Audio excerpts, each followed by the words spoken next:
Hey everyone, this is Kevin from thechesswebsite.com. Today we're in round 3 of the 2015 Sinquefield Cup. Our competitor today, White's going to be played by Wesley, American, third American in the tournament. We've already covered 2 Americans already. Round 1 we looked at Nakamura, and then round 2 we looked at Fabiano Caruana. Wesley lost his first round, tied in the second round, so looking to bounce back with the white pieces in round 3. His competitor is going to be Alexander Grischuk on the black pieces from Russia. Also a very strong player. Lost in round 1 and won in round 2, so a victory here would be huge for him, catapulting him to the top, or near the top at least, of the standing. So we'll go ahead and get started. Wesley decides to start with pawn to c4, the English opening. Pawn to c5, knight f3, knight c6, knight c3, and then knight to f6. So going into the symmetrical English, both sides pretty much copying each other's moves at the beginning of the game. Now see pawn to g3, getting ready to fianchetto the bishop here to g2, pawn here to g7, bishop here to g2, fianchetto, and then pawn to d6, just solidifying the pawn chain a little bit, opening up the door for this light square bishop to get involved into the action here on d7, and then castle on the king side, and then bishop here to g7, fianchetto, pawn up here to d4. Wesley really has no reason to play passive kind of mirror with this pawn here to d3. He should be the aggressor. He has the white pieces, so there's no reason to kind of sit back. So pawn to d4 kind of pushes the action, wants to make sure he is kind of controlling the center of the board early on. So after the capture and recapture, we see bishop here to d7. Now, although black is opening up the door to castle on the queen side, pretty much never going to see this with your C file open here. You're going to want to bring your rook over here to C8, control this long semi-open file, but your king would just be too exposed to castle on the queen side. So both sides pretty much know that Grischuk is eventually going to castle here on the king side. Pawn up here to b3. Wesley had a few options here. Knight here to b3 comes to mind. Could always play knight takes on c6, bishop capture here, knight up here to d5, a little outpost move, rook over here to c8. This seems like a pretty logical step in this opening, but decides instead to go for the pawn to b3. Nothing wrong with this opening up the door. If the dark square bishop does want to come, maybe fianchetto here to b2, that's fine. Knight takes here, and the queen's going to recapture. Bishop here to c6, just more of a central control square for this bishop. Also making sure that white does not control this long light square diagonal right here with his bishop here on g2. Bishop here to b2, as we talked about, and then castle on the king side, and then knight up here to d5, trying to just block off the center of the board and open up the door for his dark square bishop to kind of reign supreme. He now has both his queen and his bishop kind of locked and loaded on this long dark square diagonal. Grischuk decides to go ahead and take here, and then the pawn recaptures here. Doesn't want to give up. Could have recaptured with his bishop, but wants to go ahead and stick with the double bishop pair. I think this does favor white. This is a fairly open game, and it's going to be fairly easy to keep it open and double bishop pair. Much better in an open game than a knight and a bishop. Now the queen's going to come over here to a5, and as we kind of look at the board state, this c file is no longer just a semi-open file. It's completely open here, so both sides need to be thinking about getting their rooks over here and controlling this long c file right here. Bishop up here to c3, just attacking the queen, and then queen up here to a6. White has a few options, but decides to go and come back here with queen to d2. A rook over here to c8, trying to control that long file, and then rook over here to c1. And white has a few options. Both make sense. Rook here to c1, since he does have his queen, protecting this pawn over here on a2 from this queen right here. It's okay to bring either the rook over here to c1 or this rook over here to c1. Wesley decides to go ahead and bring his rook over here to c1. Nothing wrong with that. I think they're about the same.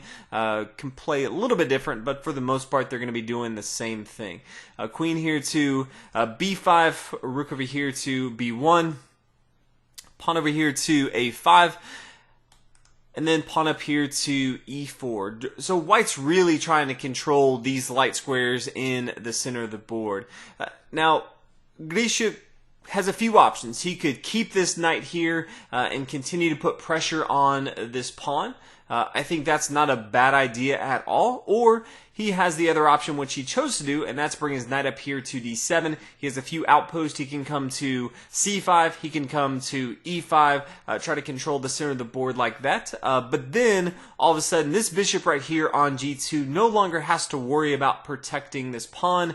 White no longer has to worry about maybe bringing a rook over here to e1 to protect this pawn right here. So, although it's going to have a better attack potentially on c5 or e5, this pawn just doesn't have to worry as much as it did before, which comes into play later in the game. So bishop taking here on g7, and then the recapture here, and then queen up here to d4, check, forcing the king to move. So king back here to g8, a bishop down here to f1, threatening this queen. As we looked at before, this bishop no longer has to worry about this pawn here on e4, so decides to go ahead and get aggressive, get into the action. So bishop here to f1, forcing the queen back. There's a little in-between move first, the rook taking here on c1.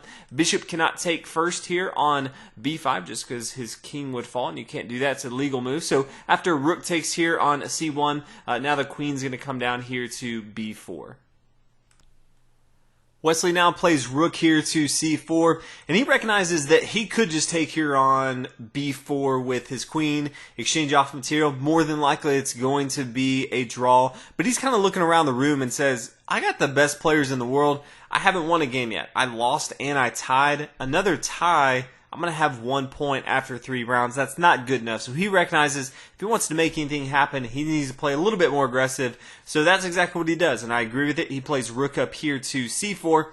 Now the queen down here to e1, just kind of a not great attack, but trying to be as aggressive as possible. Doesn't have the rest of his homies over here to kind of help him out, but it does kind of stop this bishop here on f1 from doing too much. Now rook up here to c7. If you're ever wondering where your rook should belong, it belongs on open files. That's key number 1, but beyond that, it belongs on your opponent's 7th rank. So many bad things can happen to your opponent. They usually have a lot of pawns on the 7th rank, or if you're black, over here on the 2nd rank. In this particular case, also has a knight here. Now, luckily for Grischuk, he does have a knight here to e5, which threatens a just dirty fork here on f3, which would lose the queen. So does have kind of that in-between move that white just can't completely dominate the 7th rank, but still, this rook here on c7 is very dangerous. And black, his rook here on a8, it's not doing anything, and it can't really do anything, doesn't have any support. Decided, Grischuk early on decided to go ahead and exchange a rook here on c1. So kind of looking back, he may actually want both of his rooks back here. But for now, Wesley decides he needs to go ahead and protect himself so he doesn't lose his queen. It makes sense. So king up here to g2. Now queen back here to b4, protecting this pawn here on b7. Now there's a few options. If we kind of look at it, it's interesting how much things can change. Instead of queen here to b4, we could have seen queen to b1, another option that he had. He was kind of looking at the board, so you never really know exactly what they were going to play. But from here, we could have seen pawn here to a3. We could have seen the queen capture here. Now bishop up here to e2. This is important just because it has a blocker. Once this pawn moves up here to f4, it kind of stops any threat of a check here on the 2nd rank right here. But now pawn down here to b5. This is also an important move because after pawn here to f4, now this knight has an outpost here on c4. But then after the outpost, we see the rook come over here to e7. If the queen takes, doesn't have to take, but if the queen takes there on a3, then after the bishop takes and the pawn takes, we see the queen recapture, and then all of a sudden we see this pass pawn over here on a5, and then over on the king side, white just has a ton more material. So very, very different game. Grischuk easily could have had a pass pawn. Not necessarily say that it's easy for him to push this, because it's not at all, especially with one queen in front and a rook behind. It's a little more dangerous to try to protect this against his opponent that's kind of controlling the center of the board and putting a lot of pressure on the king side as well. But those are some of the options that they did have. If we kind of go back, some bad stuff could have happened, from here. Instead of that bishop here to e2, if we would have seen rook over here to e7, well, that's actually a pretty big mistake. The queen can now come over here to f3 check, and then after the king moves, then queen up here to f6, threatening this rook. And if the rook moves, then that's going to be bad, because now the knight's just going to come here to f3, fork this queen. It's very, very bad. So all in all, a lot of stuff could have changed. There's all these small little subtlety moves. You see queen back here to b4. Okay, you're going to protect this pawn on b7. But a lot could change if he didn't play that, and he definitely did not have to play that. But after queen here to b4, now we see the exchange on board. And this, I think, is better for Wesley So than the position we looked at earlier. He now has a more aggressive piece here on c7. So recognizing, okay, my opponent now has double pawns. I have a very aggressive piece here on c7. I have the better minor piece. So he decided this is a much better time to go ahead and exchange those queens off the board.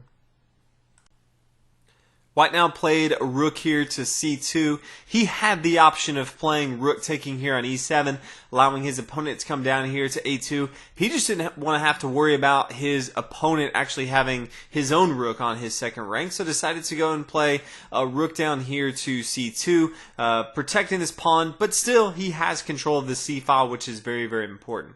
King over here to g7. Pawn up here to f4, and now knight here to d7. King up here to f3, and then pawn down here to f5. And this is a move where it seems okay, but I really think that the knight in this position has to come to c5. At any time, this rook can kind of blow through, come back here to the 7th rank if you wanted to, and just make life really, really miserable for black. This knight here on c5 blocks that. It's a really nice outpost. It's very difficult for white to deal with. The bishop is a light square bishop, so it can't touch it. None of these pawns are really going to be able to deal with it. Maybe there's an exchange on the board on b4. But beyond that, this knight controls a lot of the board, and I really like the position of it. Even if there's an exchange on the pawns, there can always recapture here on d6. So I like this move a lot more, but instead Grischuk decided to go ahead and play pawn to f5. We see an exchange off the board. This is kind of opening up the board a little bit, which also favors, I think, the side with the bishop, which is white in this particular case. Now, rook up here to c7. As we said, I don't think this is very good for black. Now, knight to c5, blocking off not as much. And then rook over here to e7, capturing material. King here to f6. Now the rook swings back here to e2, holding down this material on a2. Pawn over here to h5. King here to e3, just centralizing. We're now in the endgame, so you want to centralize your king. It's a very valuable piece to actually play into. It doesn't have to worry about any crazy attacks that can really checkmate his king. So actually using it in the game as a powerful piece is important. Pawn up here to d4, threatening the knight. We do see an exchange of material here on g3. Now rook up here to e3, just solidifying the position a little bit, controlling this long file in the center of the board, the e file, and also protecting this pawn here on g3. Rook over here to a8.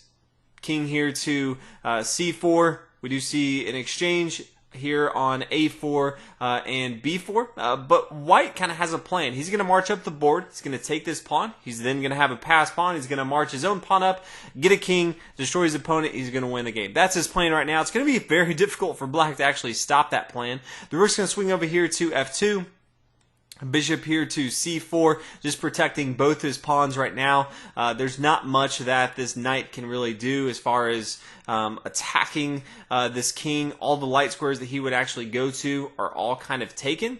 Maybe knight up here to d7, but that doesn't even really do too much. So knight here to e4, king over here to b5, kind of as we talked about. And from here, black decided to go ahead and resign. What's interesting is this was after move 40. This was just one move after that. And so both sides had an additional hour to play.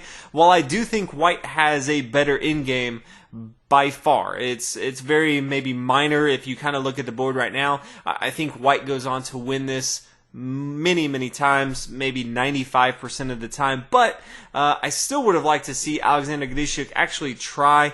It's so close that there could easily be. We've already seen mistakes from some of the top players in the world, so I don't like resigning in this position. I do think he was just kind of frustrated with some of his moves and decided to go ahead and pack it up and leave. But hey, all in all, that is chess. Wesley So gets the victory here after the resignation from Black. So congratulations to him.